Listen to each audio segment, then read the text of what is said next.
Toss পর্ব অনুষ্ঠিত হচ্ছে। ঢাকা খিলগাঁও লিজেন্ড ক্রিকেট একাদশ এবং মাদারীপুর লিজেন্ড ক্রিকেট একাদশ। আজকে আপনি ঢাকা খিলগাঁও কিংসের অধিনায়কের দায়িত্ব পালন করছেন, জয়ের ব্যাপার কতটা আশাবাদী? ধন্যবাদ মশুর ভাইকে, বি71-কে।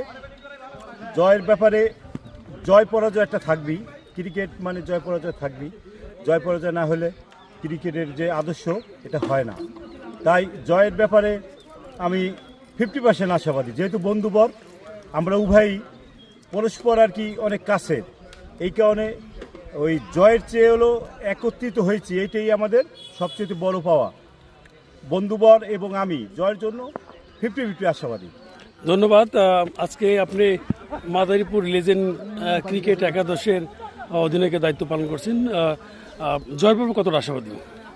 ধন্যবাদ মশুর ভাই আপনাকে, বি71 নিউজ টিভিকে, এবং ধন্যবাদ মাদারীপুর রাজু ট্যাগেরহাটের বিশিষ্ট ক্রীড়াবিদ, ক্রীড়া সংগঠক, খালিয়া ইউনিয়নের ইউনিয়ন পরিষদের চেয়ারম্যান প্রার্থী আমার বন্ধুবর আমিনুর হাওলাদারকে, যে আমাদের 4টা টিমের এইখানে লিজেন্ড ক্রিকেটারদের একটা ক্রিকেট আয়োজন করার জন্য।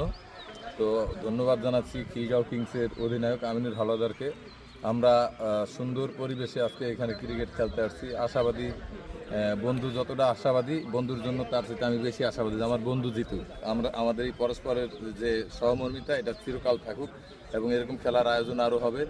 এবং আজকের এই খেলার শুভকামনা জানিয়ে বিদায় নিচ্ছি। ধন্যবাদ সবাই, অসংখ্য ধন্যবাদ।